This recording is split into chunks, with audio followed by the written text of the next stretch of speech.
जा रहा है। सरकार ने टैक्स में राहत देते हुए नए टैक्स स्लैब का ऐलान किया है और कहा है कि 0 से 4 लाख तक की इनकम वाले को कोई भी टैक्स नहीं देना पड़ेगा। इसके अलावा 4 से 8 लाख तक के इनकम टैक्स वाले को 5% टैक्स देना होगा, 8 से 12 लाख तक के इनकम वालों को 10% टैक्स देना होगा और 12 से 16 लाख तक के इनकम वालों को 15% टैक्स देना होगा। 16 से 20 वालों को 20% टैक्स देना होगा और 20 से 24 वालों को करीब 25% टैक्स देना होगा और 24 लाख से ज्यादा इनकम वालों को 30% टैक्स देना होगा। इनमें एक और खास बात यह है कि 12 लाख तक की इनकम वाले अगर कहीं इन्वेस्टमेंट करते हैं तो उन्हें कोई टैक्स नहीं देना पड़ेगा। इसके अलावा सरकार ने बुजुर्गों को भी बड़ी राहत दी है और टैक्स डिडक्शन पर बुजुर्गों को राहत देते हुए 50,000 से बढ़ा करके 1 लाख किया गया है। इसके अलावा कस्टम टैक्स को लॉजिकल बनाया जाएगा। कस्टम टैक्स से 7 टैरिफ हटेंगे और सरकार के इस ऐलान से जहां पूरे मुल्क में आम लोगों को फायदा होगा, वहीं दूसरी तरफ जम्मू कश्मीर के लोगों को भी फायदा होगा। New tax regime. I propose to revise tax rate structures as follows: 0 to 4 lakh rupees nil, 4.8 lakh rupees to 4 to 8 lakh rupees 5%, 8 to 12 lakh rupees 10%, 12 to 16 lakh rupees 15%, 16 to 20 lakh rupees 20%, 20 to 24 lakh rupees 25%, and above 24 lakh rupees 30%. To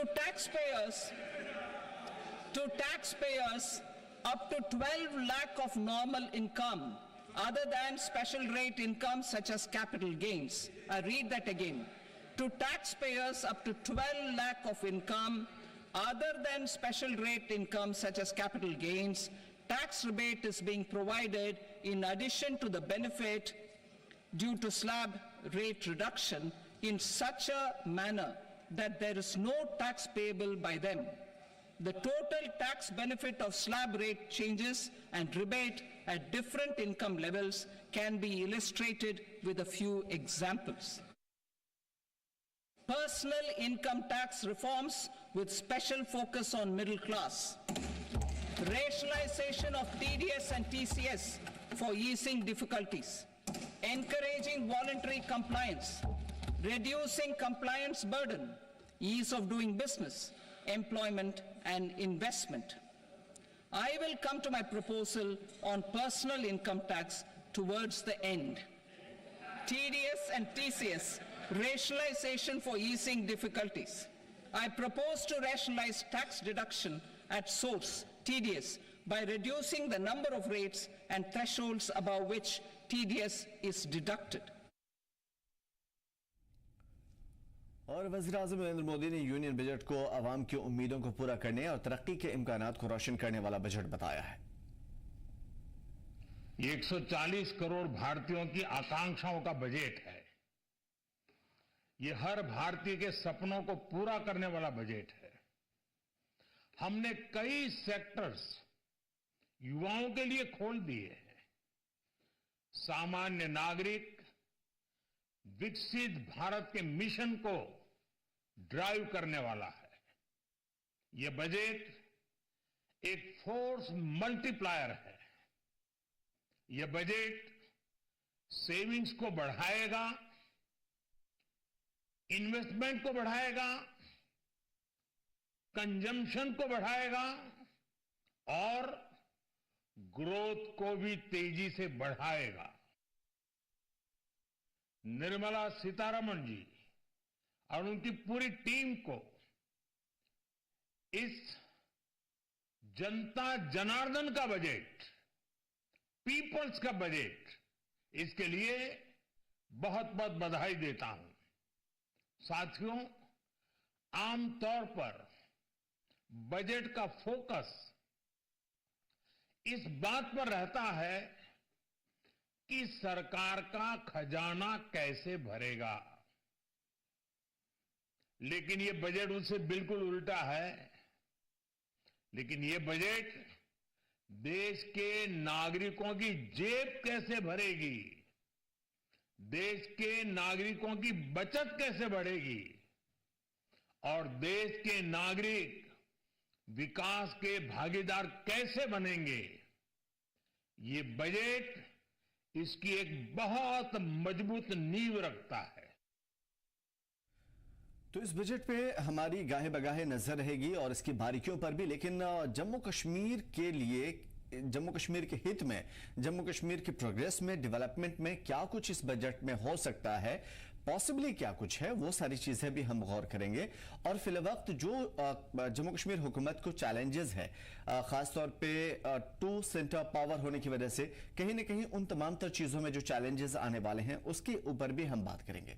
हालांकि पिछले साल का जो budget है उसके मुकाबले में इस मरतबा का बजट करीब करीब कम है, थोड़ा करीब करीब जहां तक मेरा अंदाजा है 1000 करोड़ या फिर आसपास इतना ही, शायद हो सकता है इसमें मैं गलत भी हूं, लेकिन जो भी हो हम उनकी बारीकियों को समझेंगे। मोहम्मद इमरान काजी साहब हमारे साथ जुड़े हुए हैं, जेकेएनसी के स्पोक्स पर्सन हैं और हुकूमत की नुमाइंदगी करते हैं। एडवोकेट आदित्य गुप्ता जी हमारे साथ जुड़े हुए, पीडीपी से हैं, और साथ में राजेश पैनुली साहब हमारे साथ इकोनॉमिस्ट और एक्सपर्ट हैं जो इन तमाम तर चीजों के बारे में हमें बताएंगे। राजेश साहब, शुरुआत आपसे करेंगे। सबसे पहले इस बजट के ऊपर आपका तज्जिया। देखिए, ये जो बजट है बहुत बैलेंस बजट है, और जो इसमें मिडिल क्लास और खास करके किसान जो है इसमें थ्रेशोल्ड है, और खास साथ साथ वुमेन्स भी और जो न्यू स्टार्टअप है उनके लिए भी एक बूस्टिंग का बजट है। और इसके अलावा भी अगर हम बात करें तो कहीं ना कहीं से सेल्फ सस्टेनेबल मॉडल की तरफ डेवलप होता हुआ ये बजट है। हाउ टू सेल्फ सस्टेन, जो इंडिविजुअल होता है, जैसे कहते हैं आत्मनिर्भर भारत, तो आत्मनिर्भर इंडिविजुअल कैसे होगा, क्योंकि आत्मनिर्भर इंडिविजुअल होगा तभी आत्मनिर्भर भारत होगा, उसकी तरफ बढ़ता हुआ बजट है। स्टेप वाइज स्ट्रेटेजिकली बनाया गया है।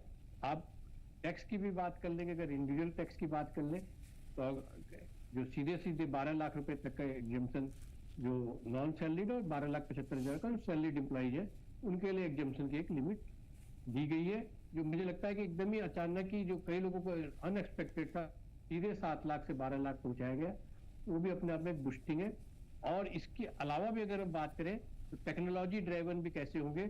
अभी कुछ दिन पहले जो हमारे आईटी मिनिस्टर जो है, अपने इंफॉर्मेशन एंड टेक्नोलॉजी मिनिस्टर, उन्होंने भी कहा कि हम जैसे अब चाइना से आ रहा है, माइक्रोसॉफ्ट से आ रहा है, कई जगह अलग अलग कंपनी से चैट बॉक्स आता है, डीप सीक आता है, ये सब चीजें जो आ रही हैं, तो ढंग का हम इंडिया भी एक प्लेटफॉर्म में डेवलप करना करेंगे। उससे इंडिया उसमें जो है उन चीजों को हम टेक्नोलॉजिकली ड्राइवन भी करेंगे, उसके लिए भी अलग से प्रोविजन किया गया। तो मतलब हम टेक्नोलॉजी ड्राइवन भी होते चल रहे हैं, सेल्फ डिपेंडेंट भी होते चल रहे हैं, कोशिश कर रहे हैं, और मैक्सिमम चीजें हम स्टार्टअप के नाम से, स्टार्टअप के माध्यम से या न्यू एंटरप्रेन्योर के माध्यम से हम अपने यहाँ इन हाउस डेवलप करने के लिए, जिससे कि जो है नंबर ऑफ जो पर्सन इन्वॉल्वमेंट, जिनको रोजगार अधिक से अधिक मिले, सेल्फ एम्प्लॉयड हो, उसकी तरफ भी हम बढ़ते चल रहे हैं। ठीक है, पिछली मरतबा जिस तरीके से राजेश साहब हमने देखा था, कुछ पोटेंशियल डिसएडवांटेज कुछ न कुछ ऐसा लोगों का मानना था, या फिर आप हमें इस चीज में बेहतर गाइड कर पाएंगे। लोगों का ये कहना था जीएसटी या टैक्स रिजीम में, या फिर उसके अलावा long term, short term capital gain में बहुत सारी प्रॉब्लम लोगों को फेस करनी पड़ रही थी। क्या इस मरतबा अगर कंपेरिजन किया जाए तो पोटेंशियल डिसएडवांटेज हमें निकल करके आता है सामने, या देखने को मिलता है? देखिए, अभी तक तो नहीं मिलता है। देखिए, पिछली बार जो लॉन्ग टर्म कैपिटल गेन एक तरीके से राशनलाइज कर दिया, 12.5% हो। पहले बड़ा झगड़ा रहता कि कॉस्ट ऑफ इम्प्रूवमेंट क्या है, ये इम्प्रूवमेंट क्या है, इंडेक्सेशन कॉस्ट क्या है, कब लिया था, कब बेचा था, उन सब चीजों से हटा के सिंपल सा कहा कि अब 12.5% टैक्स दो लॉन्ग टर्म कैपिटल गेन पे और अपने घर बैठो। तो एक तरीके से उन्होंने राशनलाइज किया। और अभी तो नया इनकम टैक्स कोड आने दीजिए, अभी तो उन्होंने कहा है कि कंपनी जो मर्जर्स होंगी उनको इजी करेंगे, फास्ट ट्रैक मर्जर करा सकते हैं। कि पहले बड़ा झगड़ा था कि एक कंपनी को दूसरी कंपनी के साथ मर्ज करना, तो उसकी बड़ी फॉर्मेलिटीज होती थी, उन्हें फास्ट ट्रैक मर्जर कराने के लिए देंगे। तो जो कॉर्पोरेट सेक्टर है उनको भी उसमें फायदा होगा। और जो आपका जो एडिशनल फंड आता है वो भी आपके लिए हाथ में आ गया कि अब आप उसको जैसे मतलब ये नहीं कंपेल कर रहे हैं कि आपको इसको पीपीएफ में जमा करो, एलआईसी में जमा करो, या दूसरे इंश्योरेंस स्कीमों में जमा करो, या दूसरे तरीके से उसको बचा के रखो। कंपेल नहीं कर रही है सरकार कि आप इस पर इन्वेस्टमेंट कहाँ करो, आपको खुद कहा जा रहा है कि आप अपने आप जहां जैसे मर्जी इन्वेस्टमेंट करो। और जो कुछ निटी गिटी है भी, मुझे लगता है जब नया टैक्स कोड आएगा वो और सिंप्लीफाइड आएगा। अब हम बात कर लेते हैं जीएसटी की। देखिए, जीएसटी एक तो सेंट्रल सब्जेक्ट नहीं है, उसमें स्टेट की इन्वॉल्वमेंट भी है कहीं ना कहीं से। और अभी तक जो हम उम्मीद करते थे, जो ओरिजिनल टारगेट था जीएसटी कलेक्शन का, लगभग 2 लाख करोड़ रुपए पर मंथ था, भी हम उससे थोड़ा नीचे चल रहे हैं। मुझे लगता है वो धीरे धीरे करके काफी हद तक रास्ता होगा, और उसमें भी काफी लूप होल्स, काफी जो प्रैक्टिकल डिफिकल्टीज आती थी काफी चीजें अमेंडमेंट करके, उन चीजों को करके स्ट्रीमलाइन करके कि कम से कम प्रॉब्लम एरिया हो। अभी भी कुछ लोगों को शिकायतें हैं, लेकिन मुझे लगता है धीरे धीरे वो शिकायतें भी दूर रहेंगी, क्योंकि गवर्नमेंट लर्निंग प्रोसेस में भी है कि उन चीजों से जो हिकअप आता है, जो चीजें आती हैं, उनको भी सॉर्ट आउट करने को उसमें है। कुछ तो जीएसटी एक, क्योंकि स्टेट, अगर हम कहें कि डीजल का, पेट्रोल का दाम कर दो, तो उसमें स्टेट गवर्नमेंट इन्वॉल्व रहती है। जी। स्टेट गवर्नमेंट का कहीं ना कहीं से रेजिस्टेंस बहुत हाई रहता है, और इन कुछ चीजों में स्लैब कम करने की बात भी होती है। तो ठीक है, तो ये चीजें चूंकि सभी को इस पे लागू होती है, सभी के लिए लागू होती है। मैं आता हूं एडवोकेट आदित्य जी आपकी तरफ इस चीज के लिए, लेकिन पहले राजा साहब मैं आपसे ये समझूंगा, चूंकि जम्मू कश्मीर के पास कई तरह की प्रॉब्लम है। एक तो अभी फुल स्टेट है नहीं, यूनियन टेरिटरी है, दूसरी तरफ उनके पास अभी उमर साहब को आपने सुना था, उन्होंने कहा था खजाने खाली हैं, काम बहुत ज्यादा करना है। तो जम्मू कश्मीर के संदर्भ में पिछली बार के बजट के हिसाब से, इस बार के बजट के हिसाब से आप बताना चाहेंगे हमें कि ये बजट जम्मू कश्मीर के लिए कैसा हो सकता है? देखिए, जम्मू कश्मीर के लिए तो ऑलरेडी एक फोकस एरिया है, सारे हिल स्टेट ऑलरेडी सरकार के फोकस एरिया है। उन एरियाज में तो एडिशनल बेनिफिट भी देंगे, और ये नहीं है कि जो और जगह पे जो बेनिफिट आते हैं वो बेनिफिट वहां भी जाएंगे। देखिए, जो हम माननीय मुख्यमंत्री जी हैं, उनका कहना भी ठीक है कि उनके कॉफर खाली है। कॉफर खाली होने के अलग अलग रीजन हो सकते हैं, और यूनियन टेरिटरी है या फुल फ्लेज स्टेट है, इससे मुझे नहीं लगता है कि कॉमन आदमी को कोई बहुत ज्यादा पड़ता। पॉलिटिकली हो सकता है उसका डिसएडवांटेज और एडवांटेज लिया जाता हो, लेकिन कॉमन आदमी को तो अगर चीजें बेनिफिशियल आ रही हैं, उनके हिसाब से चीजें डेवलप हो रही है, तो चीजें होंगी। और ये बजट है तो कहीं ना कहीं से किसानों को भी जोड़ता है। और अब स्टार्टअप चाहे केरल में हो या कश्मीर में हो, स्टार्टअप वाले को वही बेनिफिट केरल वालों को मिल रहा है, वही वाले कश्मीर वालों को भी मिल रहा है।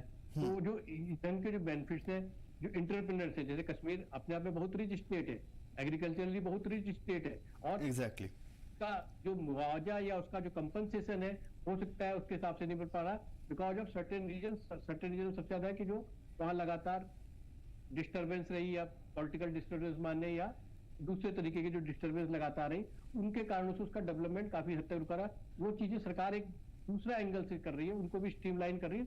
अगर हम सिर्फ बजट की बात करें, बजट में मैंने स्पेसिफिकली नहीं देखा कि कश्मीर के लिए क्या ज्यादा एलोकेशन किया कि कम एलोकेशन किया जम्मू कश्मीर के लिए, या उसी लेवल पे, लेकिन सिर्फ उसकी बात न करके, क्योंकि स्ट्रीमलाइन होने के कारण से ऑलरेडी एक रिच स्टेट है, एग्रीकल्चरली रिच स्टेट है, वहां के युवा काफी उस ढंग के मतलब इंटेलिजेंट टाइप के हैं, सर्विस सेक्टर से लेकर के साथ कर सकते हैं। चाहे स्पोर्ट्स में भी बात करें तो अब वहां के युवा नेशनल टीम में भी पार्टिसिपेट कर रहे हैं। उन सब चीजों को अगर आप देखेंगे तो आपको समझ लगेगा कि वो भी धीरे धीरे स्ट्रीमलाइन होगा, और वहां को भी बेनिफिट इस बजट से और सरकार के लगातार कार्यों से मिलेगा। बिल्कुल, ये वैसे एक ख्वाब की तरह लगता है, क्योंकि युवा, इसमें कोई शक नहीं है कि वहां के काफी ज्यादा ब्रिलियंट हैं, शार्प हैं, और हर फील्ड में अपना लोहा मनवा रहे हैं हाल फिलहाल में, लेकिन अपने दम पर।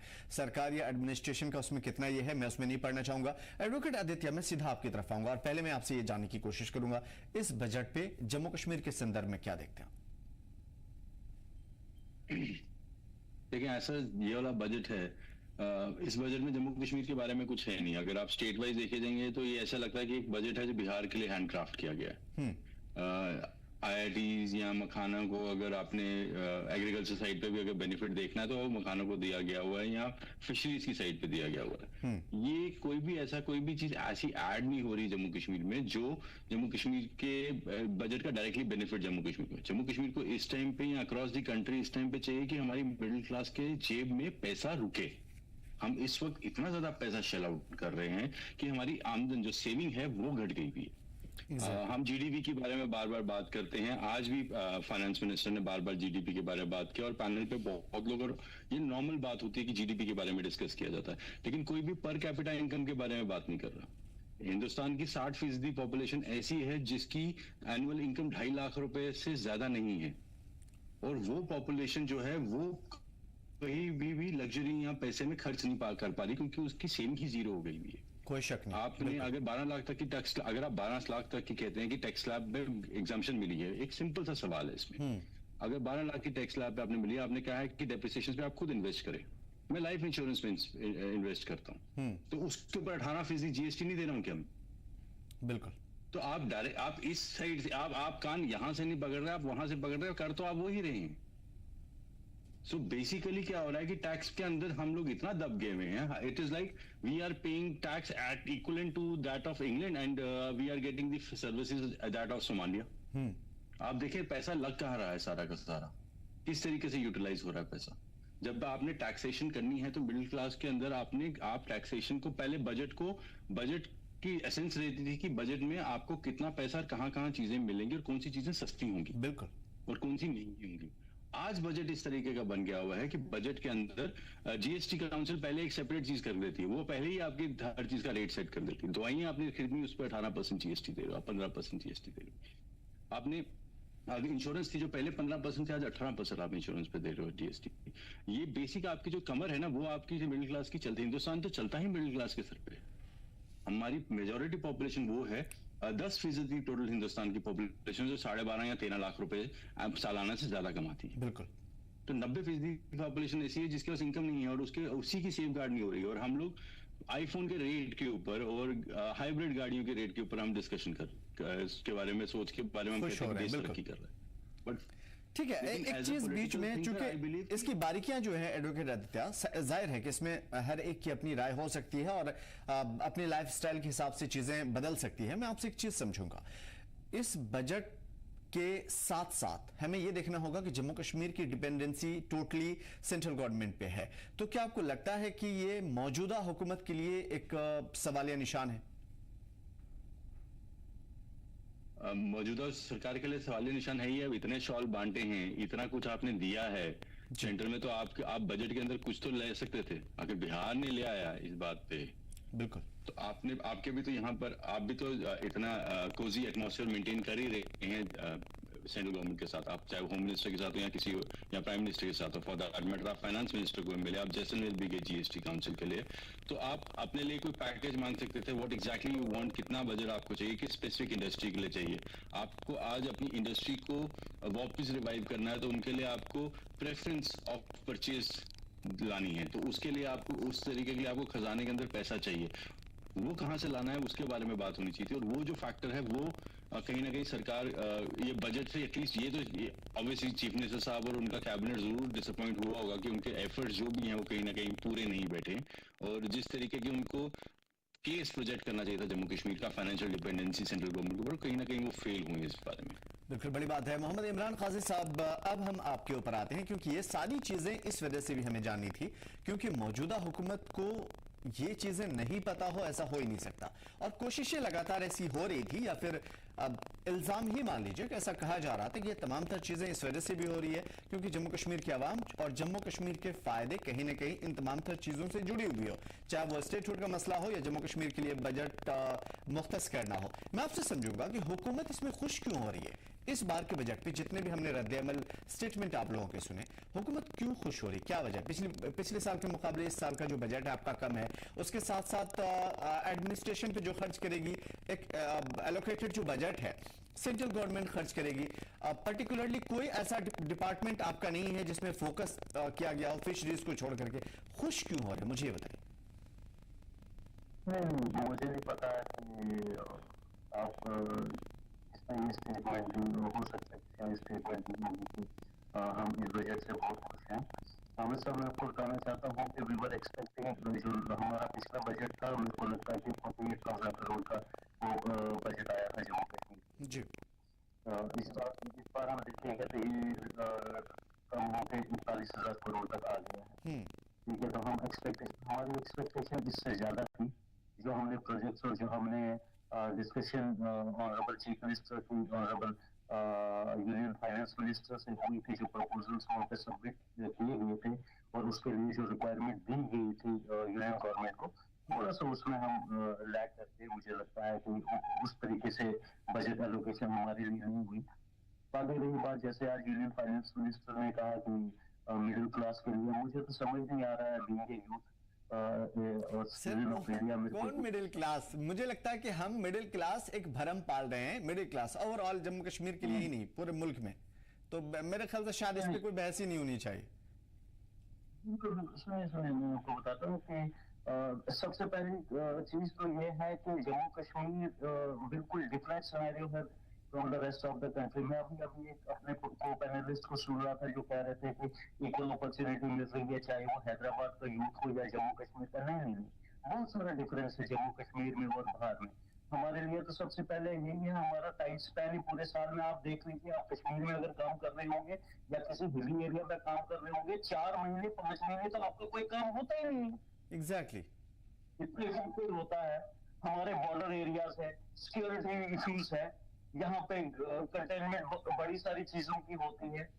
तो बड़ा डिफरेंस है उस, अगर हम यहाँ के यूथ को बाहर के साथ कंपेयर करेंगे या बाहर के स्टार्टअप प्रोग्राम्स यहाँ पे भी इम्प्लीमेंट करना चाहेंगे और उसी हिसाब से ग्रोथ ढूंढेंगे जम्मू कश्मीर में, वो पॉसिबल नहीं है। सेकेंड, अब आप देखेंगे जैसे आज 0 to 4 लाख पे इन्होंने कहा कि टैक्स स्लैब पे बिल्कुल 0 कर दिया। मुझे एक चीज बताइए, अभी हमारे पैनलिस्ट ने एक ने बड़े अच्छी बात कही, मुझे ये आप एक चीज एक्सप्लेन कर दीजिए, या कोई भी बजट जिन्होंने ये इस पे एक्सपर्ट्स बैठे होंगे वो थोड़ा सा इस पे रोशनी डालेंगे जरूर। हाँ। जिस वक्त आपका नया पे स्केल इम्प्लीमेंट हो जाएगा, अभी आपके तो 4 लाख वाले तो खत्म हो गए सारे। जिस वक्त नया पे कमीशन यहाँ पे इम्प्लीमेंट होगा तो 4 लाख वाले तो सारे चले गए, फिर आप तो फिर वहीं के वहीं पहुंच गए। मैं अपनी इनकम पर बड़ी खूब कही इन्होंने हमारे पैनलिस्ट में, मैं अपने इनकम पे भी टैक्स दे रहा हूँ और जो परचेज कर रहा हूँ उस पे भी मैं जीएसटी पे कर रहा हूँ। ठीक है, तो मौजूदा जो हुकूमत है आपकी, मैं ये समझूंगा कि नेशनल कॉन्फ्रेंस पीडीपी भी यही बात कह रही थी और कहीं ना कहीं तनकीद से ज्यादा सवालिया निशान है कि अब इस चीज में क्या फायदा हुआ। आपने देखा कि सेंट्रल गवर्नमेंट के लोगों के साथ इतना ज्यादा बेहतर तालमेल, और ये होना भी चाहिए। हम इसके बारे में राजेश जी से समझेंगे कि क्या अब सेंट्रल गवर्नमेंट के साथ जो है तालमेल बेहतर होने पर यूटी और लोगों का कितना भला होगा। लेकिन मैं आपसे समझूंगा कि इतना बेहतर तालमेल या फिर ज्यादा ही बेहतर तालमेल के बावजूद जम्मू कश्मीर के लिए स्पेशल क्या है। और जब खजाना खाली है, लोगों की प्रॉब्लम हद से ज्यादा है, 100% से ऊपर भी कोई चीज होता है शायद हम उसकी बात करते, तो अब जम्मू कश्मीर अपने आप को कहां देख रहा है, जेकेएनसी कहां देख रहा है अपने आप को, हुकूमत कैसे चलेगी आगे? We are expecting this कुछ स्पेशल पैकेजेस अनाउंस हो सून, हमें इस चीज की उम्मीद है। एज जैसे हमारी ऑनरेबल चीफ मिनिस्टर की सेंटर में जो बात हुई है उसमें हमें उम्मीद है अभी भी कि कुछ special packages still Jammu Kashmir के लिए हम एक्सपेक्ट कर रहे हैं और हम भी अभी उसी चीज के वेट में हैं कि जरूर वो फुलफिल होंगे जो मीटिंग्स। चलिए हम भी यही उम्मीद कर लेते हैं इमरान साहब के कुछ एक्सपेक्टेशंस हम भी कर लेते हैं जम्मू कश्मीर और जम्मू कश्मीर के आवाम के लिए। राजेश साहब, एक सवाल मेरे मन में आ रहा है, देखिए सियासत से अलग हट करके इल्जामात दर इल्जामात चलते रहते हैं पार्टियों के, लेकिन मैं आपसे समझूंगा इन तमाम तर चीजों की बारीकियों को। सेंट्रल गवर्नमेंट के साथ और यूनियन टेरिटरी की जो हुकूमत है उसके दरमियान बेहतर तालमेल के साथ ही अच्छे तरीके से हुकूमत चल सकती है और लोगों का भला हो सकता है, या फिर अपने राइट्स के लिए जो कहा जाता है कि लड़ करके अपने राइट्स लेनी चाहिए या लेना होगा तभी वो चीजें बेहतर होती है। इसके बारे में हमें जरूर बताइए। देखिए, आपको जब तक हुकूमत के साथ तालमेल बेहतर नहीं रहेगा तब तक लड़ करके इंडिविजुअल लड़ाई शुरू हो जाती है, वो एक दूसरी दिशा में चली जाती है। आप प्रोटेस्ट करें, मैं नहीं कहता कि आप अपनी बातें ना उठाएं, आप अपनी बातें उठाएं लेकिन लॉजिक से उठाएं और हमेशा ध्यान रखें कि जो हुकूमत होती है उसके साथ तालमेल भी रखना जरूरी होता है, और जब तक कि बेहतर तालमेल नहीं होगा तब तक उसका बेनिफिट कॉमन आदमी तक नहीं पहुंच पाता। और अदरवाइज तो फिर क्या होता है, वो सिर्फ राजनीतिक लड़ाई रह जाती है जिससे कॉमन आदमी का बेनिफिट नहीं होता।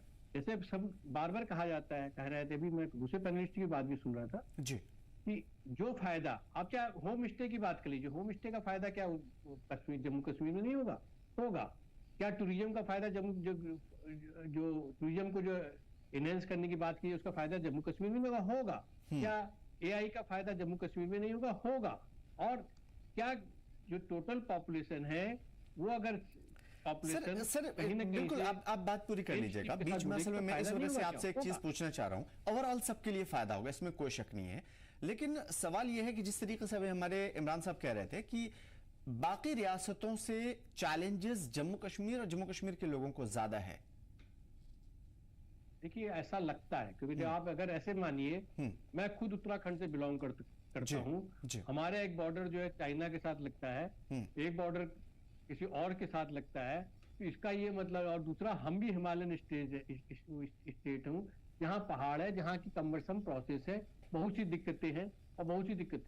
तो हम अगर ये कहने लग जाए कि क्या हमारी चीजें, और हर जगह की, आप अगर बिहार की बात करेंगे वहाँ अलग इश्यूज होंगे, आप क्या कहते हैं यूपी की बात करेंगे वहाँ भी कुछ इश्यूज होंगे, आप मध्य प्रदेश की बात करेंगे वहाँ इश्यूज होंगे, नॉर्थ ईस्ट के स्टेटों की बात करेंगे वहाँ इश्यूज होंगे, नागालैंड की बात करेंगे, तो इश्यूज सबके पास है। इश्यूज की बात जहां तक करते हैं, लेकिन आप उन इश्यूज के बीच में बैलेंस कैसे करते हैं, राइट। आप उन इश्यूज को एड्रेस कैसे करते हैं।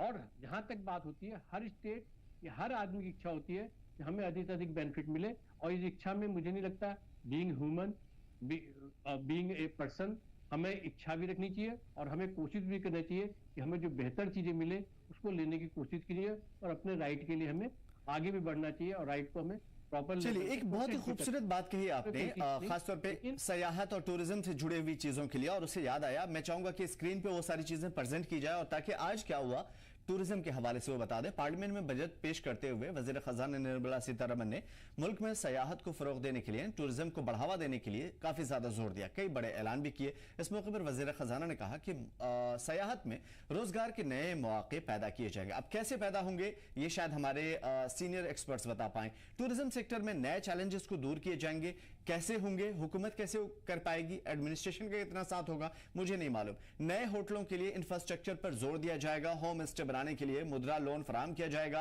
और इसके अलावा कुछ खास सयाहों को वीजा फ्री दिया जाएगा। सयाहों के लिए ई वीजा की सहूलत मिलेगी और नेशनल जियो स्पेशल मिशन नाफिज किया जाएगा। इसके साथ ही म्यूजियम्स को जियो मिशन से जोड़ा जाएगा। प्राइवेट सेक्टर के लिए पीएम गति शक्ति स्कीम लॉन्च की जाएगी, और इससे प्राइवेट सेक्टर के लोगों को बड़ी राहत मिलेगी। कल्चरल और रिलीजियस टूरिज्म पर सरकार का खास फोकस होगा।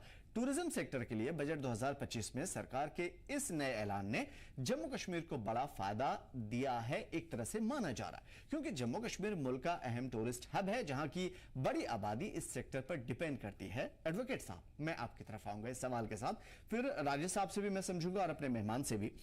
जो चीजें हमने गिनवाई अभी फिलहाल, आपको लगता है कि पिछली मर्तबा ऐसी चीजें नहीं थी, या उससे पहले इस तरह की चीजें नहीं थी?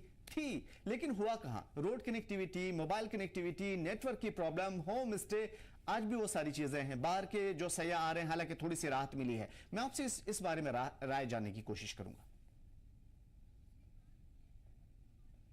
एडवोकेट आदित्य साहब। सॉरी, आप एक मिनट रिपीट करेंगे? सॉरी। बिल्कुल, कोई बात नहीं।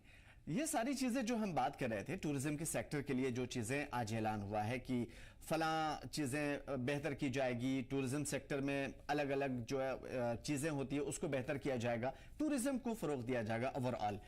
आपको लगता है कि इससे पहले नहीं हुआ था ये ऐलान? उससे भी पहले ये ऐलान नहीं हुआ था, और उससे भी प्रीवियस ईयर्स में इस तरह के ऐलान हुए थे। लेकिन आज सिर्फ अगर जम्मू कश्मीर के संदर्भ में हम बात करें, तो जम्मू कश्मीर में हम देख पाते हैं कि कई सारी प्रॉब्लम, रोड कनेक्टिविटी जूं की तूं पड़ी हुई है, मोबाइल नेटवर्क कनेक्टिविटी वैसी की वैसी है, होम स्टे या फिर होटल वगैरह, सयाहों को कहीं ना कहीं बहुत सारी प्रॉब्लम होती है। ऑफ बीट टूरिस्ट डेस्टिनेशंस पे वैसे ही प्रॉब्लम है।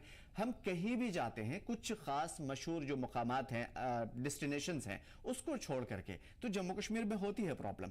तो इन तमाम तर चीजों को पिछली मर्तबा भी ऐसा ऐलान हुआ था, लेकिन उस पर अमल दरामद कितना हुआ, और इस मर्तबा जो हुआ है, तो आपको लगता है कि जम्मू कश्मीर में इस पे बेहतर चीजें देखने को मिल सकती है?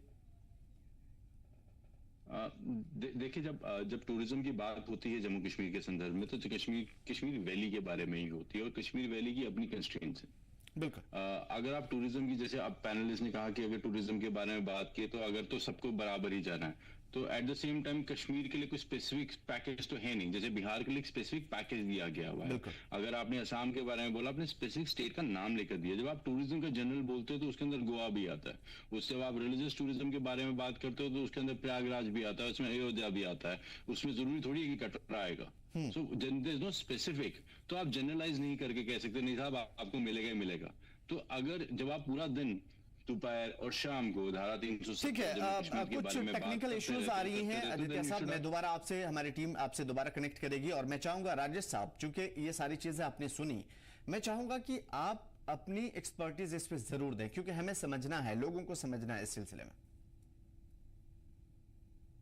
कि भाई अभी जो साहब वो पैनलिस्ट बोल रहे थे जी कि जी सारी जगह, हमें मना नहीं कर रहे कि सारी जगह नहीं होगी, रिलीजन टूरिज्म सारी जगह होंगी, लेकिन 50 डेस्टिनेशन को डेवलप करना है। अगर कश्मीर, जम्मू कश्मीर उसको प्रॉपर तालमेल के साथ करेगा, 50 की अगर उनको 3-4 डेस्टिनेशन मिलते हैं तो उनका प्रॉफिट होता है। ऐसा नहीं कि स्टेट वाइज हम कहें कि वो चीजें स्टेट को फ्लो ही नहीं। हम बार बार जो एक चीज करते हैं कि हमारे लिए स्पेसिफिक नहीं दिया गया, वो मुझे लगता है कि हम एक उस वाले डिबेट में जाने की कोशिश करते हैं कि हर आदमी ये कहता है कि हमें स्पेसिफिक दो, हमें स्पेसिफिक रिजर्वेशन दो, हमें स्पेसिफिक चीज। मुझे लगता है कि उस स्पेसिफिक की जगह भाई जम्मू कश्मीर और कश्मीर आज क्या थोड़ी है, कश्मीर आज से 2 साल पहले भी खूबसूरत था, आज भी खूबसूरत है, आगे भी खूबसूरत रहेगा। हम उसका यूटिलाइजेशन कितना कर पा रहे हैं, हम उसको एक्सप्लॉइट कितना कर पा रहे हैं, हम उस पर टूरिज्म हब कैसे बना पा रहे हैं, उनको क्यों नहीं बना पा रहे, या आज से 30-35 साल पहले कैसे वो डेवलप था, कैसे उसमें चाहे बड़ी बात है, बिल्कुल गार्डन, चाहे किसी बात के लिए एग्रीकल्चर की बात कर लीजिए, ये यूटिलाइजेशन के हवाले से इमरान साहब मैं आपकी तरफ आऊंगा। बिल्कुल एटमॉस्फेयर क्रिएट करना। देखिए मुझे बार बार, जो मुझे व्यक्तिगत तौर पे मैं बात करूं, मुझे बार बार लगता है कि हम उसमें अगर उसको हब को एक डेस्टिनेशन को क्रिएट भी कर लें और एक कहीं ना कहीं से लोगों में बाहर के टूरिज्म पे विश्वास आ जाए कि हम वहां पर सेफ, सिक्योर्ड और मूवमेंट आसान है, जरूर जाना चाहेंगे। और कश्मीर के लोग कितने अच्छे लोग हैं, एक एक टूरिस्ट की, एक एक आदमी की अलग से देखभाल करते हैं, उनको सहूलियत देते हैं। तो एक बार उस भाईचारा और वो चीजें डेवलप हो जाती है, एक बार उस ढंग का एटमॉस्फेयर डेवलप हो जाए, तो मुझे लगता है कि जम्मू कश्मीर को किसी की जरूरत नहीं, किसी सरकार की जरूरत नहीं, वो खुद में अपने आप में डेवलप होने के लिए इंतहा उसके पास नॉलेज है, इंतहा उसके पास जो प्राकृतिक सौंदर्य है, इंतहा उसके पास जो इंटेलिजेंट बच्चे हैं, और उनके जो बच्चे भी हैं वो चाहे फिजिकल की बात करें या मेंटल लेवल की बात करें, एक्स्ट्रा ऑर्डिनरी है। उनको सिर्फ मेन स्ट्रीम में लाकर बिल्कुल बहुत पॉजिटिव बात कही आपने, और मैं चाहूंगा कि आपकी इस बारे में भी राय लूं, क्योंकि जी बिल्कुल बेरोजगारी सर बहुत ज्यादा है, और मैं चाहूंगा कि इस पॉइंट पे भी हमें आप ज्यादा से ज्यादा बता सकें। लेकिन इमरान साहब बहुत देर से आपसे बात नहीं हुई, एक चीज जो अभी सर राजेश सर कह रहे थे, इंप्लीमेंटेशन हम कैसे करते हैं उसके ऊपर दारोमदार है सबसे ज्यादा। सरकार के पास जिस तरीके की चीजें राजेश साहब से हम सीख पाए, जान पाए लोगों के लिए, मैं आपसे समझूंगा कि क्या सरकार इन तमाम तरह चैलेंजेस से निमट करके इन चीजों को इंप्लीमेंट करने के लिए तैयार आपको दिखाई देती है?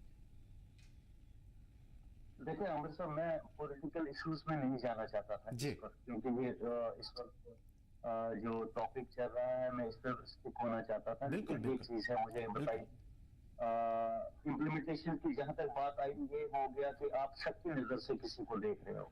नहीं देखिए इम्प्लीमेंटेशन किस वजह से, माफी के साथ इमरान साहब 1 मिनट दे दीजिए मुझे बस। मैं इस वजह से पूछा कि क्योंकि देखिए जैसे टू ऑथेंटिकेशन वेरिफिकेशन वगैरह सिस्टम होता है ना, आपके पास एक प्रॉब्लम है। एक प्रॉब्लम यह है कि टू सेंटर पावर होने की वजह से आपको एलजी से होके गुजरना पड़ेगा, फिर अपोजिशन आपके पीछे लगी हुई है, इससे आप इनकार नहीं कर सकते। इसी वजह से मैंने बोला कि क्या इंप्लीमेंटेशन में प्रॉब्लम हो। मैं उसी पे आऊंगा, ओवरऑल उसी पे आऊंगा। प्लीज आप मुझे एक चीज बताइए, अगर आप जिस वक्त हम बात करेंगे 2014 तक की, आप देखिए आपके अनएम्प्लॉयमेंट के रेशो क्या था जम्मू कश्मीर का, और आज हम कहाँ पे आ गए हैं। मुल्क भर में हम दूसरे नंबर पे आ गए हैं। वुमेन अनएम्प्लॉयमेंट में हम हिंदुस्तान में नंबर 1 पे आ गए हैं। एग्जैक्टली। क्या यही रेशो 2014 में थे? नहीं थे। आपकी लिटरेसी रेट चेंज हो चुकी है 2014 से लेके अभी तक, आपका अनएम्प्लॉयमेंट का रेशो चेंज हो चुका है अब तक। अब ये बात पॉलिटिकली किसी चीज को मुल्क भर में सुनाने के लिए या लोगों को सुनाने के लिए कि यहाँ लूट खसूट हुई, यहाँ करप्शन हुई, अगर आप फिगर्स को देखें, अगर आप गवर्नमेंट की एक्चुअल अपने रिपोर्ट्स को देखें, आप देखिए जम्मू कश्मीर बहुत बेहतर था 2014 से पहले, रादर देन इस वक्त हम बहुत खस्ता हालत में थे। हम कभी यहाँ पे जम्मू कश्मीर बिजली के लिए रोया ही नहीं है, पानी के लिए रोया ही नहीं है, नौकरी के लिए रोया ही नहीं है। बेसिक फैसिलिटीज जो है उनके लिए कभी हमने डिमांड, यहाँ पे आप देखोगे कभी सरकारी नौकरी की कमी रही नहीं। आपको किसी चीज की उसमें आप देखिए, आपको एजुकेशन में चलिए आप ही रोशनी डालिए इस पे कि क्या ऐसा हो गया कि 10 साल में सब कुछ बदल गया। आज हम देख रहे हैं कि हम किन चीजों के लिए रो रहे हैं। हम सरकारी नौकरी के लिए रो रहे हैं, बिल्कुल। हम अपनी बिजली के लिए रो रहे हैं, हम पानी के लिए रो रहे हैं। इसका मतलब इम्प्लीमेंटेशन पहले भी बहुत अच्छी होती थी। दूसरी चीज, अब आइए आप आज ड्यूल सेंट्रिक पावर है। क्या जैसे मुल्क भर में सारे रियासतों का हक है, क्या जम्मू कश्मीर के लोगों का हक नहीं है कि यहाँ के जो फैसले हों वो यहाँ की चुनी हुई सरकार करे, चुने हुए नुमाइंदे यहाँ की फैसले करे, जिनको पता है यहाँ के टोपोग्राफी का, जिनको पता है यहाँ पे ज्योग्राफिकल एरियाज यहाँ के क्या है। सर्दियों में यहाँ पे ऐसे ऐसे रास्ते होते हैं हमारे जहाँ पे 4-4 महीने रास्ता बंद रहता है। आज भी हमारे यहाँ पे बहुत सारे एरिया ऐसे हैं जहां तक टेली कम्युनिकेशन नहीं है, बिजली लोगों ने देखी नहीं है। उन लोगों की प्रॉब्लम सिर्फ एक लोकल नुमाइंदा ही समझ सकता है। राजभवन में बैठे हुए बंदे को पता ही नहीं है कि वहां क्या हो रहा है। बिल्कुल। तो इसलिए हम भी बार बार इसी चीज के लिए गुजारिश करते हैं सेंट्रल गवर्नमेंट से कि यहाँ के लोगों की नुमाइंदगी यहाँ के चुने हुए नुमाइंदों को करने दीजिए, ताकि यहाँ पे तो अगर ये टू वेरिफिकेशन सिस्टम, यानी कि अगर मान लीजिए कि आपको एलजी का साइड किया जाए, एलजी को सीधा स्टेट छोड़ दे दिया जाए, फुल पावर आपके हाथ में, तो आपको लगता है कि ये जो इंप्लीमेंटेशन का सिस्टम है वो आप बेहतर तरीके से कर पाएंगे? बिल्कुल, हमारी गवर्नमेंट इतनी कैपेबल है, हमारे चीफ मिनिस्टर कैपेबल है इस चीज के लिए। उनके पास आज के लिए अगर उनको इस वक्त स्टेट दी जाएगी, वो आपको पूरे 5 साल का प्लान देंगे कि नेक्स्ट 5 साल में आपको जम्मू कश्मीर का आपको चल के दूंगा। अब मुझे तो दीजिए। लेकिन इमरान साहब, मैं राजेश साहब की तरफ आने से पहले मैं आपसे एक बात पूछूंगा। देखिए, आप बहुत पढ़े लिखे और मैच्योर इंसान है, लेकिन फिर भी आप इस चीज को नजरअंदाज नहीं कर सकते। जो प्रीवियस गवर्नमेंट रही है उसमें बहुत ज्यादा धांधलियां हुई हैं। तो इंप्लीमेंटेशन जब खुद अपने हाथ में पावर होती है तो आप जानते हैं कि किस तरीके से हुकूमत या फिर मनमानियां चलती हैं। तो आपको लगता है कि ये हुकूमत इतनी ज्यादा ईमानदारी से, मैं किसी के ऊपर इल्जाम नहीं लगा रहा हूं, पहले ही बता रहा हूं, मैं सिर्फ प्रीवियस चीजों को, सिचुएशंस को देख करके पूछना चाहता हूं कि क्या आपको लगता है इतनी आसानी से लोगों के लिए चैलेंजेस दूर हो जाएंगे? मैं आपको एक सिंपल से एक लाइन में इसका जवाब दूंगा। मैं नहीं कहूंगा कि मैं जस्टिफिकेशन दूंगा कि मैं जरूरत भी नहीं आपको। हाँ, बोलिए। मैं किसी लोगों को लगेगा, आपको लगे कि हम नेशनल कॉन्फ्रेंस को डिफेंड करते हैं। आप सिर्फ पिछला ट्रैक रिकॉर्ड देख लीजिए। आप ये देख लीजिए कि जब नेशनल कॉन्फ्रेंस की गवर्नमेंट यहाँ पे रही है, आपके कितने स्कैंडल्स यहाँ पे निकले हैं आपको पता चलेगा। देखो, बचा कोई नहीं। अभी आपकी पीएसआई की हालत क्या थी, पंचायत अकाउंटेंट्स एसोसिएशंस की बात क्या रही, फायर एंड इमरजेंसी में क्या रहा, मतलब ये तो आया है सबके सामने। जिसमें एसीबी ने आज थोड़े दिन पहले आप देखेंगे कि उन्होंने कहा कि फ्रॉडिज्म हुआ है, फेवरेटिज्म हुआ है, पेपर लीक हुए हैं, हर चीज हुई है। उस चीज से आप गवर्नमेंट वाइज आप देख लीजिए तो आपको खुद पता चलेगा क्या नेशनल कॉन्फ्रेंस ने हमेशा लोगों को देने की बात की या उनसे पार्शलिटी या उनसे छीनने की बात की है। उसी तरीके से आज आप जम्मू कश्मीर के अवाम इतनी खुशकिस्मत है, बहुत खुशकिस्मत है। मैं ये कहता हूँ कि जिनको ऑनरेबल उमर साहब जैसे चीफ मिनिस्टर मिले हैं इस वक्त, सेंट्रल गवर्नमेंट को आज एक मौका दे देना चाहिए उमर साहब को। आप देखिए कैसे हर चीज स्ट्रीमलाइन होती है। और आप ये भी देखेंगे, आज आपको ई टेंडरिंग दिखती है, ये किसके टाइम में हुआ था? ट्रांसपेरेंसी को सामने हर चीज को ट्रांसपेरेंट करने के लिए उमर साहब की प्रीवियस गवर्नमेंट में आप देखेंगे तब भी ये चीजें उन्होंने इंप्लीमेंट की। आप इस बार उनको एक मौका दे दीजिए। हम बार बार इसीलिए कहते हैं कि ये मौका जम्मू कश्मीर की हिस्ट्री होगी अगर उमर साहब को पूरे पावर्स दिए जाएंगे काम करने के। ठीक है, तो राजेश साहब, जिस तरीके से चीजें हम समझ पा रहे थे अपने हुकूमत के साथ ही से, मैं आपसे भी ये चीजें समझने की कोशिश करूंगा। देखिए, बीच में बैरियर तो है, या बैरियर नहीं है तो ये कह लीजिए दूसरी जुबान में, या फिर इसको पॉजिटिवली अगर बोलेंगे तो एक शफाफियत है कि कहीं ना कहीं हुकूमत या लोगों को भी ये रहे कि भाई कहीं ना कहीं घोटाला या फिर गड़बड़ घोटाला नहीं हुआ है। फिर भी मैं आपसे समझूंगा कि इस बीच इस प्रोसेस से गुजरते हुए क्या हुकूमत इन बड़े बड़े चैलेंजेस को और आम लोगों के चैलेंजेस को बेहतर तरीके से टैकल करने में सक्षम रहेगी? मुझे जो लगता है रहेगी, सक्षम रहेगी, लेकिन शायद हम एक डेविएट कर जा रहे हैं तो मुझे राजनीतिक में उतनी ज्यादा वो नहीं है हाँ। कि कौन काबिल है कौन ना काबिल है। हम आज की बात कर रहे हैं कि हमारे बजट पे क्या प्रोविजंस है और हम बिल्कुल। उसको कैसे तो जहां तक हम अपने वर्तमान बजट के वर्तमान सरकार के बजट की बात कर रहे हैं, जो सेंट्रल गवर्नमेंट की यूनियन बजट की बात कर रहे हैं, वो काफी हद तक पॉजिटिव है। और जो राजेश सर, currently जो मैं माफी चाहता हूं आपसे बीच में इस चीज के लिए, लगातार अब बात पूरी कर लीजिएगा। इस वजह से मैं ये सवाल पूछा ताकि मैं अगला सवाल आपसे ये पूछ सकूं कि जो अलॉटेड बजट है अभी फिलहाल जो हम मान के चल रहे हैं, उसमें क्या है कि अब अलग अलग इश्यूज सरकार को आने वाले हैं। अगर मान लीजिए कि जो भी चीज हमें मिलेगा कॉम्प्लेक्स इश्यूज को हल करने के लिए यूनियन टेरिटरी गवर्नमेंट या फिर उमर सरकार को कह लीजिए, उनको चैलेंजेस मजीद बढ़ेंगे या फिर उनको आसानियां और ज्यादा पैदा होंगी? इस वजह से मैंने ये पूछा आपसे।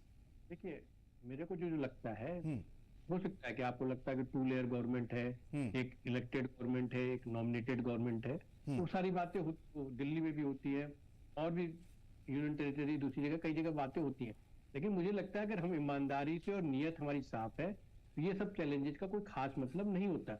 और दूसरी बात क्या होती है, हमें कहीं ना कहीं जो पॉलिटिकल लेवल पे और इंडिविजुअल लेवल पे भी कहीं ना कहीं विश्वास रखना पड़ेगा एक दूसरे के प्रति। अदरवाइज तो क्या होगा कि सब चीजें हे वायर हो जाएंगी, कहीं कोई चीज आगे नहीं बढ़ेगी। तो ये जरूरी है कि हम पॉलिटिकल डिस्कशन के बजाय हम ये डिस्कस करें कि सब में कॉन्फिडेंस कैसे रहे और हमारा आपस में कोऑर्डिनेशन कैसे अच्छा हो। कोऑर्डिनेशन थ्रू लेफ्टिनेंट गवर्नर आज हो रहा है, कल की डेट में फुल स्टेज होगा तो हो सकता है कि थ्रू डायरेक्ट सीएम को हो, लेकिन अल्टीमेटली तो क्या है वो स्टेट गवर्नमेंट, मतलब बात वही आकर के पहुंचती है कि आपकी नीयत कितनी है बेहतर करने के लिए। मतलब बात वही पहुंचती है फाइनली कि आप कितना बेहतर करना चाहते हैं रियासत और रियासत के लोगों के लिए, वो आपके ऊपर डिपेंड करेगा। एक चीज और ज्यादा महत्वपूर्ण, हमारी नीयत ज्यादा महत्वपूर्ण एक चीज और ऐसा नहीं कि बजट में एलोकेशन नहीं है, बजट में एलोकेशन भी है, बजट में ये भी है कि आपको कैसे इंडिपेंडेंट बनाया जाए, कैसे। और मैं तो बार बार ही कहता हूँ क्योंकि मेरे को तो इतना आइडिया है उस जगह का, तो हमारे तो कई लोग वहां पर रहे, हमारे कई लोग कई जान पहचान के वहां रहे, कई लोगों ने वहां से हट करके हिमाचल में भी होटल बनाए, मैं उन लोगों को भी जानता हूँ। तो ये मेरे को अच्छी तरह आइडिया है कि वहाँ पोटेंशियल बहुत अधिक है और सेल्फ रेगुलेटेड पोटेंशियल में मुझे लगता है ज्यादा विश्वास रखना चाहिए। और धीरे धीरे जो है, क्योंकि राजनीति तो देखिए राजनीति तरह होती है, राजनीति सत्ता के लिए ज्यादा हो जाती है इंस्टेड ऑफ कॉमन आदमी के बेनिफिट के। तो वो मुझे लगता है उसको वो भी एक चीज जरूरी है, क्योंकि आपको एक चाहिए होता है, एक आदमी चाहिए होता है, एक चीज चाहिए होती है, एक सिस्टम चाहिए होता है, जिससे कि आप कम्युनिकेट कर सके और अपनी बात बता सके और एक प्रेशर क्रिएट कर सके। तो वो चीजें अपनी जगह जरूरी है, लेकिन साथ साथ हमारी नीयत अगर ठीक है और दोनों सरकारों की नीयत ठीक रहेगी तो चीजें बेहतर होंगी। एक चीज और मैं समझूंगा, लॉन्ग स्टैंडिंग बजट से पूरा एलोकेशन भी। सर एक चीज हमें और समझाइए, लॉन्ग स्टैंडिंग जो डेवलपमेंट नीड्स है जम्मू कश्मीर के लिए, क्या इस बजट में हम उसे फुलफिल होता हुआ देख पा रहे हैं या फिर उस रास्ते पर देख पा रहे हैं? बिल्कुल उसी रास्ते पे है। और दूसरा कायदे से अगर वैसे हम देखें ना, हम बियॉन्ड पॉलिटिक्स के चले तो हमारे जो वहां से माननीय मुख्यमंत्री जी हैं, उन्हें भी कोऑर्डिनेट करके एक 10 साल का अपना प्लान लाना चाहिए, सेंट्रल के साथ डिस्कशन करना चाहिए। और काफी पॉजिटिव दिखते हैं मुझे, मतलब उमर अब्दुल्ला जी की मैं यहाँ रहते थे, मैं और जगह को भी जानता हूँ और उनसे 1-2 बार मिला हुआ भी तो मैंने उन्हें देखा काफी पॉजिटिवनेस है। और वो एक पढ़े लिखे कम्युनिटी के से बिलोंग करता है और एक पढ़े लिखे खुद में है, समझदार है। तो अगले 10 साल का 15 साल का उनका क्या विजन है, उस विजन को सेंटर के साथ कैसे कोऑर्डिनेट करके बनाया सकता है। क्योंकि देखिए हर चीज आपको लॉन्ग टर्म ही करनी पड़ेगी। होम स्टे को एक दिन में तो खुलेगा नहीं या 2 दिन में तो हो नहीं जाएगा, और सारी चीजें कोई 1 साल के एक बजट से तो होनी नहीं, होनी अगले 4-5 साल के बजट से या पिछले 2-3 साल के बजट से जो उनको कैरी ओवर होगा। तो तरीका वही होता है। तो आप भी लॉन्ग टर्म विजन रखें, जो भी सरकारें, केंद्र सरकार भी और स्टेट गवर्नमेंट भी है, लॉन्ग टर्म विजन रखे। क्योंकि केंद्र सरकार का विजन जो होगा वो सिर्फ एक स्टेट, पर्टिकुलर स्टेट के लिए नहीं होगा, कई स्टेटों के लिए होगा। लेकिन स्टेट गवर्नमेंट का विजन बड़ा क्लियर होना चाहिए कि उसको अगले 10 सालों में क्या चाहिए और उन चीजों को वो किस पैरामीटर से कैसे उनको अचीव कर सकती है। बिल्कुल, हालांकि मैं पॉलिटिकल चीजों में नहीं इस वक्त विश्वास रखता, खासतौर पर ऐसी सिचुएशन में जब हम लोग अभी स्टार्टअप कर रहे हैं। लेकिन फिर भी इमरान साहब, चूंकि आप हमारे साथ जुड़े हुए हैं, तो मैं चाहूंगा कि इसके बारे में आप बताएं। देखिए, मौजूदा जो चैलेंजेस हैं आपके लिए बहुत ज्यादा है, इसमें कोई शक नहीं है, लेकिन लॉन्ग स्टैंडिंग जो डेवलपमेंट नीड्स है उसके बारे में जो हम राजेश सर से समझ रहे थे, उसी हवाले से मैं आपको समझूंगा कि मौजूदा चैलेंजेस को खत्म करते करते करते करते शायद इस चीज में आप पता नहीं किस हद तक कामयाब हो पाएंगे। हालांकि राजेश साहब बहुत ज्यादा उम्मीद है और वो कह रहे हैं कि उनकी एक मेच्योरिटी लेवल उतनी है कि जम्मू कश्मीर को आगे 10 साल तक बहुत आगे लेकर के जा सकते हैं। मैं आपसे समझूंगा कि क्या कोई एक प्लान है बना हुआ जिसपे उमर सरकार चलने को तैयार है? देखो, हम सब जैसे राजेश जी बोल रहे थे कि ये गवर्नमेंट, ये इंसान की नीयत तक होता है, नीयत मेजर करने का कोई मशीन से अभी तक बनी नहीं है बेसिकली जी। फिर उसको हम कहें किसकी नीयत सही है, किसकी नहीं है, किसकी करने में डिफरेंस है। बेसिकली देखिए, थ्योरेट के लिए हम कोई भी बात कर सकते हैं, लेकिन ऑन प्रैक्टिकल ग्राउंड जैसे आप सवाल उठा रहे हो, आप बिल्कुल वाजिब सवाल उठा रहे हो। ये चैलेंजेस हैं, ये प्रॉब्लम्स हैं, और पॉलिटिकल कंपल्शंस हैं ये लोगों के कि वो हिंसक। मुझे भी वही समझना है कि आप इनसे कैसे निपटेंगे, अवाम की बात, पॉलिटिकल अपोजिशन, इन लोगों से कैसे निपटेंगे? अहमद साहब देखिए, हर पॉलिटिकल आदमी का, हर पॉलिटिकल तंजीम का एक तरीकेकार होता है चलने का। हमें जो इस वक्त बेहतर लग रहा है, इसमें अभी बहुत सारी तनकीद हुई जब उमर साहब ने रिसीव किया था ऑनरेबल प्राइम मिनिस्टर को यहाँ पे, जो वहाँ पे उन्होंने भाषण दिया, उस पर बड़ी तनकीद हुई, लेकिन उनका एक तरीकेकार है। जो पढ़ा लिखा इंसान होगा वो आपको लग रहा है कि आवाम समझेगी इमरान साहब इस बात को? बिल्कुल समझेंगे। जब आपके रिजल्ट आते हैं तब आपको बैकग्राउंड समझ आती है। जब रिजल्ट सामने आ जाता है तब इंसान की सक्सेस का वो, फिर आपको वो जो चीजें हुई होती है वो आपको पॉजिटिवली दिखती है। अभी आपको जब तक ना आपको सक्सेस मिलेगा, आपके जो जितने भी एफर्ट्स है उनको नेगेटिवली लिया जाएगा। जिस दिन आपको रिजल्ट सामने आना शुरू हो जाएगा, इंशाल्लाह उस दिन लोग खुद बोलेंगे कि नहीं यार, that was the right step from the honourable chief minister. ये सही तरीका था उस वक्त, ये नीड ऑफ द वर्क थी उस वक्त। बोलेंगे इंशाल्लाह, आप देखिए, मौका दीजिए थोड़ा सा। चलिए, हम जरूर देखेंगे इस चीज के लिए। बहुत बहुत खूबसूरत बात कही आपने इमरान साहब, और मैं चाहूंगा अभी कि राजेश साहब इस चीज के बारे में हमें एक आखिरी मर्तबा बताएं जरूर। देखिए, अभी जो चीजें आपसे हमने जानी, उससे अगर जो लोग हमें देख पा रहे हैं, सुन पा रहे हैं, उनको बहुत ही क्लियरिटी हो गई होगी। कोई कहीं ना कहीं अगर हुकूमत या एडमिनिस्ट्रेशन या सेंट्रल गवर्नमेंट से कोई नाराजगी होगी तो शायद वो उस चीज को समझ पाए। मैं आपसे समझूंगा कि अभी फिलहाल सेंट्रल गवर्नमेंट और मौजूदा जो गवर्नमेंट है स्टेट की, उमर सरकार, उससे क्या उम्मीदें रखनी चाहिए लोगों को, और किस हद तक जो है मतलब हंगामा आराई के बजाय अक्लमंदी से काम लेना चाहिए लोगों को? राजेश साहब, क्वेश्चन सुनने वाले क्या सुन लो। मैं आपसे ये बेसिक चीज जो आप पूछ रहे हैं जी, देखिए, स्टेट गवर्नमेंट से कहीं ना कहीं से हर जो जिन लोगों ने उनको चुना है उनकी उनसे बहुत सी उम्मीदें हैं। हाँ। उन उम्मीदों को पूरा करने की ड्यूटी स्टेट गवर्नमेंट की, मतलब उनकी उम्मीदों पे खरा उतरने की, पूरा तो क्या करना है, खरा उतरने की ड्यूटी स्टेट गवर्नमेंट की होती है। तो स्टेट गवर्नमेंट जो है दोनों चीजें तालमेल भी बनाए और एक लॉन्ग टर्म पॉलिसी बनाना शुरू करे जो जो फिजिबल हो, प्रैक्टिकल हो, और जिससे अल्टीमेटली जो गेन या प्रॉफिट या जो भी सहूलियत हो वो कॉमन आदमी तक पहुंच सके, और उससे जो है वो मेन स्ट्रीम के साथ चल सके। इससे उन्हें एक इकोनॉमिक ग्रोथ भी हो, कल्चरल ग्रोथ, जैसे कल्चरल ग्रोथ भी उनकी हो, और साथ साथ उनके बिजनेस ग्रोथ भी हो, और अपने जो दूसरे जो है इंटरेस्ट वो सेफगार्ड हो सके। लेकिन हर चीज के लिए आपको लॉन्ग टर्म बनाना पड़ेगा। आप इंडिविजुअल एक चीजों पे चलते रहेंगे, इंडिविजुअल चीजों पे चलने से कोई बहुत ज्यादा फायदा नहीं होता। चीजें हमेशा कंसोलिडेटेड होनी चाहिए और आपके पास एक प्लान होना चाहिए कि कैसे होगा। देखिए, क्वेश्चन पूछ देना बड़ा आसान है। मैं क्वेश्चन पूछ दूं जी, मैं कह दूं कि हम अभी तक चंद्रमा पे कैसे जाएंगे, क्या जाएंगे, क्वेश्चन है। अब आप समझिए जो उसमें साइंटिस्ट इन्वॉल्व होता है उस दिन की चीज को प्लान करता है। जब तक वो प्लानिंग स्टेट गवर्नमेंट के पास, आपसे प्लानिंग करने के लिए कौन फिट है? अभी आप हमारी वो पैनलिस्ट ही बता रहे थे, हु आर दी फिट, खुद ही कह रहे थे कि जो लोकल नुमाइंदा वो फिट है। तो आप उससे फीडबैक लीजिए, प्लानिंग बनाइए, उसको कहीं ना कहीं उसको कॉमन प्रॉपर शेप में लाइए, उसमें दिखलाया जाए कि ये स्टेप होंगे, इस स्टेप से होगा। और मुझे लगता है कि उन सारे स्टेपों को कहीं ना कहीं से सेंट्रल गवर्नमेंट भी करेगी, और सेंट्रल गवर्नमेंट के पास ऑलरेडी पॉजिटिव है, चाहे उन्होंने रेलवे की बात करें, बिल्कुल। ये नहीं कह सकते थे उन्होंने रेलवे के लिए कैसे उद्घाटन किया, तो वो सब पॉलिटिकल चीजें हो जाएंगी। सेंट्रल गवर्नमेंट भी चाहेगी कि एक स्टेट जो बॉर्डर स्टेट है उनके साथ कैसे डेवलप होकर और उनके वहां के लोग कैसे हों। जैसे धारा 370 में उन्होंने हटाई, ये सोच के हटाई थी कि वो हमारा अभिन्न अंग है और हमारे साथ आगे डेवलप करेगा। हम जैसे शरीर का एक पार्ट होता है उसको अभी हमें पूरा ख्याल रखना पड़ेगा।